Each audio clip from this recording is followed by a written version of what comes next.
अब बात करते हैं विप्र सेना की। शायद ही ऐसा कोई होगा जो इस नाम से परिचित नहीं होगा। विप्र सेना वो संगठन है जो न केवल प्रदेश बल्कि देश के कई राज्यों में ब्राह्मणों की आवाज के रूप में खुद को स्थापित कर चुका है और इसका श्रेय जाता है विप्र सेना के प्रमुख सुनील तिवारी को। ये रिपोर्ट देखिए।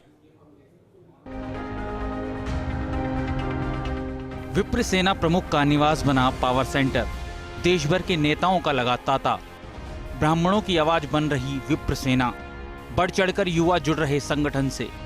विप्र सेना एक सक्रिय संगठन के रूप में उभरता नजर आ रहा है। इसकी बानगी देखने को मिली विप्र सेना प्रमुख सुनील तिवारी के आवास पर, जो पावर सेंटर की भूमिका को भी दर्शाता नजर आ रहा है। सुनील तिवारी के आवास पर स्थित प्रधान कार्यालय पर न सिर्फ प्रदेश बल्कि देश की दोनों ही बड़ी राजनीतिक पार्टियों के नेताओं का जमावड़ा लगा रहता है। यही नहीं, उत्तर प्रदेश से भी कई नेता आकर विप्र सेना प्रमुख सुनील तिवारी से मिलने पहुंचे हैं, जो शायद इस बात का अंदेशा दे रहे हैं कि विप्र सेना ही है जो राजस्थान में ब्राह्मणों की एकमात्र आवाज है। हालांकि इसको लेकर कई बातें भी सामने आ रही हैं कि राजस्थान में ब्राह्मण निर्णायक स्थिति में है। क्या इसलिए विप्र सेना की पूछ हो रही है? जयपुर की 9 शहरी विधानसभा सीटों में 4 से 5 सीटों पर ब्राह्मण हैं निर्णायक स्थिति में। आखिर क्यों जयपुर में वार्ड स्तर तक विप्र सैनिकों की नियुक्ति की जा रही है? क्या 2023 के चुनावों के लिए अभी से तैयारियां शुरू कर दी गई हैं? आखिर कैसे राजस्थान में कहीं भी ब्राह्मणों पर हिंसा होते ही बड़ी संख्या में विप्र सेना हो जाती है एकत्रित? देश के 5 से अधिक राज्यों में सक्रिय संगठन विप्र सेना के जयपुर के प्रधान कार्यालय पर क्यों लगा रहता है नेताओं का तांता? विप्र सेना प्रमुख सुनील तिवारी लगातार ब्राह्मणों के हित में अपनी आवाज उठाते रहे हैं। सुनील तिवारी खुद ब्राह्मण समाज की ओर से प्रदेश के 42 लाख वोटर की आवाज बनकर बस एक ही गुहार लगा रहे हैं कि सत्ता में समाज को उचित प्रतिनिधित्व मिले।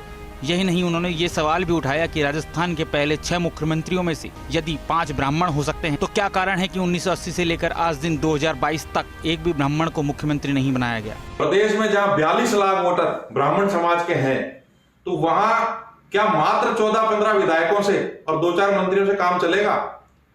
आज विप्र सेना ने जो ये विप्र पंचायत के जो आयोजन प्रदेश भर में कर रही है, 2023 में जो महापंचायत करेगी, उसका मुख्य उद्देश्य यही है, क्यों नहीं हमारी सत्ता में हिस्सेदारी बढ़े, क्यों नहीं मंत्री हमारे ज्यादा हो, क्यों नहीं मुख्यमंत्री हमारा हो।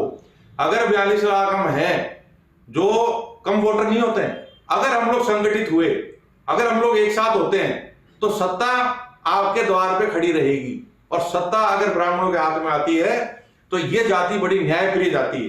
क्योंकि आज 1950 से लेकर 80 तक जब आपको 5 मुख्यमंत्री मिल सकते हैं, तो 80 से लेकर 22 तक क्यों नहीं मिल सकते? यही मेरा एक प्रश्न है। साथ ही सुनील तिवारी ने कहा कि जयपुर में जहां 10 लाख से अधिक ब्राह्मण निवास करते हैं, वहां के 80 थानों में मात्र 3 ब्राह्मण अधिकारियों की पोस्टिंग होना कहां तक जायज है? भला 72 लाख से अधिक आबादी वाले समाज को प्रदेश में हर जगह हर महकमे में उचित से कम प्रतिनिधित्व देना एक सोची समझी चाल है। रोजाना ये घटनाएं घटती रही हैं, चाहे वो नागौर में सिंगड़ गांव में हुई ओम प्रकाश जोशी की मारपीट का मामला हो या फिर सपोटरा में पुजारी को जिंदा जला देना। ऐसी कई घटनाएं हैं जिसमें ब्राह्मण समाज पर प्रताड़ना हो रही है। हालात तो ये हैं कि पीड़ितों को ना तो मुआवजा मिला है और न ही न्याय, जबकि विप्र सेना की अगुवाई में ब्राह्मण समाज कई धरने प्रदर्शन कर चुका है। में जो असमानता हुई आज, जो 14-15 विधायक की जो मैं बात कह रहा हूँ बार बार, इसकी वजह से ही हमारे अधिकारियों को, हमारे लोगों को प्रॉपर पोस्टिंग नहीं मिल पाती है, हमारे लोगों को न्याय नहीं मिल पाता है, रोज घटनाएं घटती है, उनकी FIR दर्ज नहीं हो पाती है। तो ये असमानता को खत्म करने के लिए हमको एक होना पड़ेगा और सत्ता में आना पड़ेगा। मेरा खुद का कोई राजनीतिक उद्देश्य नहीं है, मैं समाज के लिए करना चाहता हूं। हमारा समाज एक हो और जो भी जिस किसी को देना चाहे वोट, वो उनका अधिकार, पर हमको एकत्रित होके एक जगह इकट्ठा होके ये सोचना पड़ेगा कि हमारा आज हमारी दुर्दशा का कारण जो सत्ता से हम लोग हमारा जो प्रतिनिधित्व घटा है, वही एकमात्र कारण है। दरअसल सरकारी आंकड़ों की बात करें तो प्रदेश में विप्र सेना ब्राह्मणों की एकमात्र आवाज बनकर उभर रही है, जो अपने आप में एक बड़ी बात है। बता दें कि विप्र सेना प्रमुख सुनील तिवारी का आवास जयपुर शहर में है, जहां करीब 10 लाख से ज्यादा ब्राह्मण निवास करते हैं। इसके साथ ही ऐसा कहा जाता है कि खुद विप्र सेना प्रमुख का अंदाज ऐसा अनूठा, स्पष्ट और तुरंत न्याय वाला है जो युवा पीढ़ी को लुभाता है। यही कारण है कि ये विप्र सेना युवाओं का पसंदीदा संगठन बनता जा रहा है। Bureau report, first India news, Jaipur.